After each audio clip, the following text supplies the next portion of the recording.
इस जगत में एक नहीं कई सिद्ध योगी होंगे जिन्होंने अपने आप को छिपा के रखा है जग जंजाल से बचने के लिए।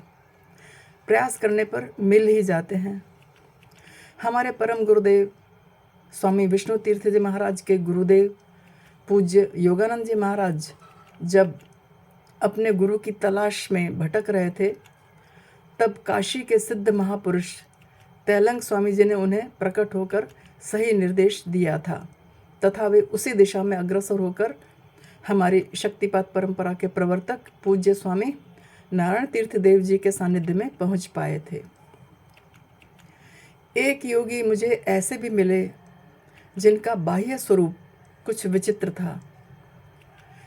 शरीर पर एक लंबा मैला कुचैला चोगा, पान की पीक सदा चोगे पर गिरती रहती, बड़े ही हष्ट-पुष्ट, लंबा कद, सांवला रंग, तेजस्वी आँखें, गलियों में घूमते रहते हैं।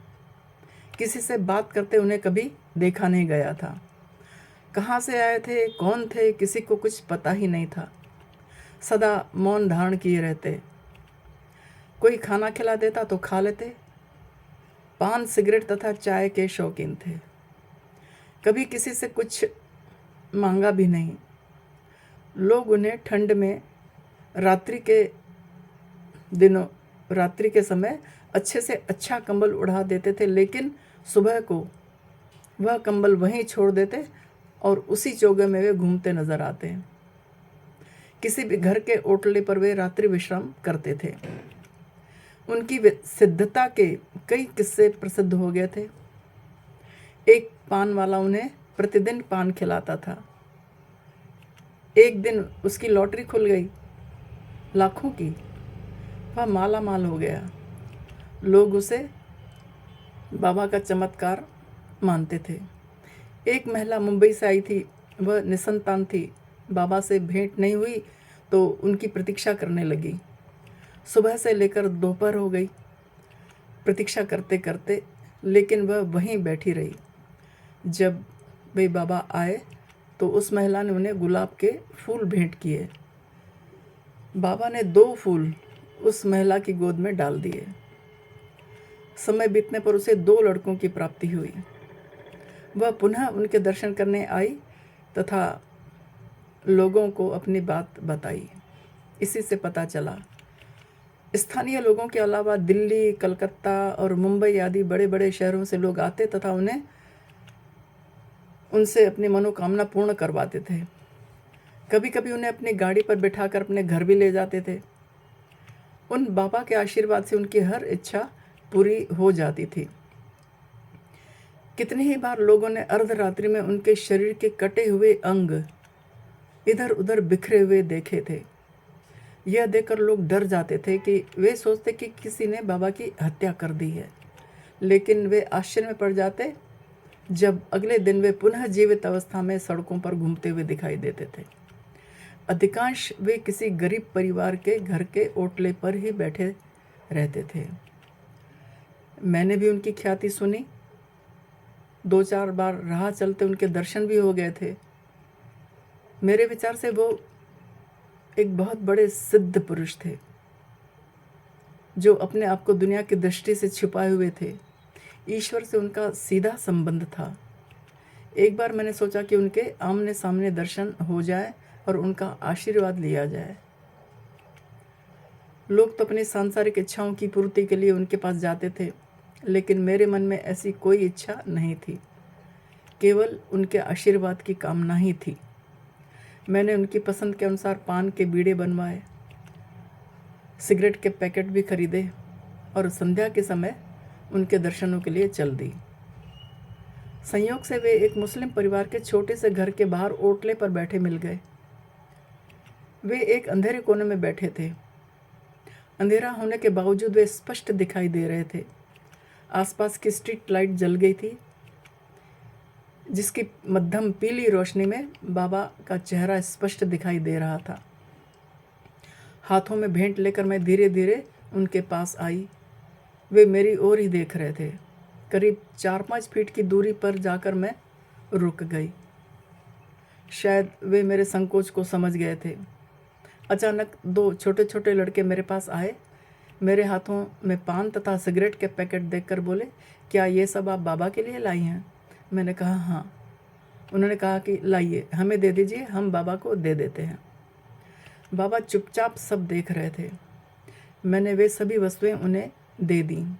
एक लड़के ने बड़ी सहजता से बाबा के पास जाकर पान का बीड़ा उनके मुंह में दे दिया। वे पान चबाने लगे। थोड़ी देर के पश्चात सिगरेट सुलगाकर उनके होठों पे दे दी। वे सिगरेट पीने लगे। ऐसा लग रहा था मानो किसी छोटे बच्चे को माँ अपने हाथों से खिला रही हो। मैं थोड़ा और नज़दीक आ गई। मैंने हाथ जोड़कर उन्हें प्रणाम किया। मेरी दृष्टि उनकी दृष्टि से मिली तो मेरे सारे शरीर में एक सिहरन सी दौड़ गई। बड़ी तीक्ष्ण दृष्टि थी उनकी। बड़े ही असाधारण लगे थे वे मुझे। उनकी एक ही दृष्टि ने मानो मुझे पूरी तरह से पढ़ लिया था। ऐसा आभास हुआ मानो मैं एक बहुत ही अनुभवी बुद्धिमान प्रोफेसर के सामने एक अबोध छात्रा के समान खड़ी हूँ। उनकी आंखों की तीव्र चमक मेरे भीतर की गहराई तक प्रवेश कर गई थी। उनकी दृष्टि को मैं अधिक देर तक झेल नहीं पाई। मैंने अपनी दृष्टि झुका दी।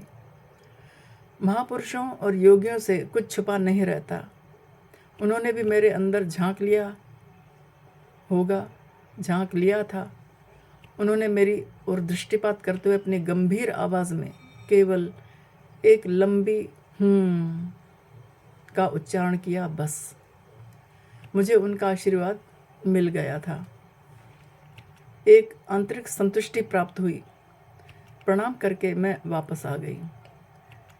वापस आते आते मैंने देखा उस छोटे से घर के पास एक चाय की दुकान थी।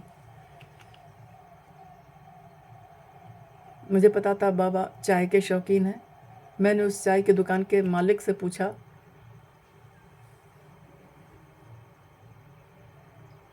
बाबा क्या यहीं बैठे रहते हैं? वह बोला, हाँ, ज़्यादातर इसी मोहल्ले में दिखाई देते हैं। बाबा के लिए मैं कुछ ज़्यादा तो नहीं कर पाई, लेकिन मुझे पता था चाय उनको बहुत पसंद है, इसलिए जितना मुझसे हो सका उतना किया। सिद्ध महात्माओं के आशीर्वाद को पैसों से, धन दौलत से तोला नहीं जा सकता। मन में श्रद्धा का भाव होना चाहिए, बस।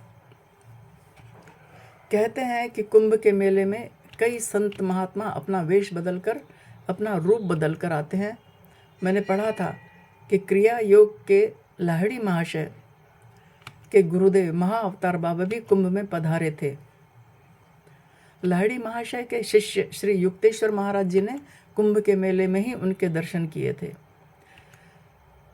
सन 2010 में हरिद्वार के कुंभ का मेला लगा था। मैं भी महात्माओं के दर्शन पाने की इच्छुक थी और मुझे हिमालय की ओर आगे बढ़ना भी था। अतः मैं कुछ समय के लिए हरिद्वार में रुक गई। कुंभ के मेले में एक महात्मा की बड़ी चर्चा सुनी। इस वर्ष उत्तरांचल में बड़ी कड़ाके की सर्दी पड़ी थी। लोगों का कहना था कि ऐसी ठंड पिछले 10 सालों में तो अनुभव नहीं की गई थी। ऐसी कड़कती ठंड में एक महात्मा निर्वस्त्र निर्जन वन में गंगा नदी के किनारे अकेले एक पेड़ पर छोटा सा मचान बनाकर रहते थे। लोगों को उनका पता जनवरी में चला। उनका कहना था कि जनवरी से भी बहुत पहले वे महात्मा उस घोर जंगल में कहीं से आ गए थे। उनकी आयु करीब 25-26 वर्ष की ही दिखती थी। बहुत ही कम बोलते थे, लोगों से अपने आप को छुपा कर रखते थे, लेकिन ऐसे महात्माओं की ख्याति बड़ी जल्दी फैल जाती है। लोगों से सुना प्रातः 10 बजे तक वे उस स्थान पर बैठे मिल जाते हैं। उसके बाद वे घने जंगलों में गायब हो जाते हैं। कई लोगों ने उन्हें खोजने की बड़ी कोशिश की थी, उनका पीछा भी किया, लेकिन वे नाकाम रहे। उनकी तेज गति की वे बराबरी नहीं कर पाते थे। शाम 6 बजे सूर्यास्त के समय पुनः उसी स्थान पर लौटते और मचान पर चढ़ जाते। रात्रि में कोई मनुष्य उनके पास नहीं रहता था। भयानक जंगली जानवर ही आसपास विचरण करते रहते थे। उनके दर्शनों के लिए लोग समूह में बड़े सवेरे आ जाते थे तथा मिठाई, भोजन, फल, पैसे साथ में ले जाते थे और उनको अर्पण करते थे। किसी ने उन्हें कौपीन भेंट में दे दी तो उन्होंने इसे स्वीकार कर धारण कर लिया। शेष कोई भी वस्तु वे अपने पास नहीं रखते थे। 10 बजे तक खाने पीने का सारा सामान वे लोगों में बांट देते, स्वयं भी कुछ ले लेते। लोगों के आग्रह पर पैसे वहीं छोड़कर चल देते। उनका कोई शिष्य या कोई सेवक उनके साथ नहीं था। इतना निस्पृह महात्मा पहली बार मैंने देखा था। मेरी दृष्टि में तो पहली बार आया था। दूसरे दिन कड़कड़ाती ठंड में मैं सुबह सुबह सूर्योदय से पहले ही उनके दर्शनों के लिए अकेले जंगल की ओर निकल पड़ी। उनके दर्शनों की मन में तीव्र इच्छा थी, लेकिन आगे चलकर मैं रास्ता भूल गई तथा दूसरी दिशा की ओर जाने लगी। न जाने किस प्रेरणा से मैंने पीछे मुड़कर देखा तो मेरे पीछे पीछे एक बूढ़े सन्यासी हाथ में कमंडल और लाठी लिए हुए आते दिखाई दिए। मेरे पीछे मुड़कर देखने पर उन्होंने पूछा, बेटी कहाँ जा रही हो? मैंने कहा, बाबा एक महात्मा है जो जंगल में रहते हैं और मचान पर रहते हैं, उन्हीं के दर्शन करने में जा रही हूँ। तो वे बोले, अच्छा तो मैं भी तुम्हारे साथ चलता हूँ, परंतु यह जंगल का रास्ता नहीं है, वे बोले। उनके इतना कहते कहते एक महिला सामने से आती दिखाई दी। वह महिला अकेली थी और गांव की रहने वाली लग रही थी। हमारी बात सुनकर उसने भी कहा, यह जंगल का रास्ता नहीं है। उसने उंगली से संकेत किया कि जंगल का रास्ता उस तरफ है। मैंने उसे धन्यवाद किया। मैं उस दिशा में मुड़ गई जहां उसने संकेत किया था। वे बूढ़े सन्यासी भी मेरे पीछे पीछे चुपचाप चले आ रहे थे। रास्ते में और कोई व्यक्ति हमें नहीं मिला। सुबह का सन्नाटा जंगल की नीरवता को और अधिक बढ़ा रहा था। मैं मन ही मन भगवान की कृपा, गुरुदेव की कृपा मान रही थी कि उन्होंने उन वृद्ध महात्मा को मेरे साथ कर दिया था। उन सन्यासी के संग ने मुझे निर्भय कर दिया था। राह में मैंने एक दो बार पीछे मुड़कर देखा तो वे सिर झुकाकर चुपचाप चले आते हुए दिख रहे थे। रास्ते में उन्होंने मुझसे कोई बात नहीं की। लगभग 4-4.5 किलोमीटर की दूरी तय करने के पश्चात उस जंगल की पगडंडी पर चलते चलते एक छोटे से टीले पर एक वृक्ष के नीचे वे महात्मा बैठे दिखाई दे गए। मुझे देखकर वे ऐसे प्रसन्न हुए मानो मेरी ही प्रतीक्षा कर रहे हों। मुझे भी ऐसा लगा कि मैं उनसे पहले से ही परिचित हूँ। मुस्कुराकर उन्होंने हमारा स्वागत किया। प्रणाम करते हुए मैंने कहा, स्वामी जी आपने बड़ी प्रतीक्षा करवाई है। पीछे से वृद्ध सन्यासी भी आ गए थे। उन्होंने उन महात्मा को खड़े खड़े ही हाथ जोड़कर नमस्कार किया और गंगा नदी के कच्चे तट की ओर बढ़ गए। उन्होंने कहा, मैं अभी आता हूँ। मैं उन स्वामी जी को प्रणाम करके उनके पास बैठ गई। उन्होंने मुझे खीर, पूरी तथा पकौड़ी खाने को दी। संभवतः कोई मेरे आने से पहले ही उन्हें ये वस्तुएं भेंट कर गया होगा। लगभग 1 घंटा उनके पास मैं बैठी रही। उन्होंने मुझसे बहुत अच्छी तरह से बात की। शुद्ध हिंदी बोल रहे थे। मेरे हर प्रश्न का उत्तर दिया। मुझसे भी कुछ प्रश्न पूछे। मेरे भविष्य के लिए भी उन्होंने कुछ संकेत दिए। उनकी सभी बातें अध्यात्म पर ही आधारित थीं। उनकी आवाज़ गंभीर तथा धीमी थी। इंदौर के गीता भवन का भी उन्होंने जिक्र किया। उनका शरीर सांवला तथा दुबला पतला था, लेकिन मुख पर बड़ा तेज था।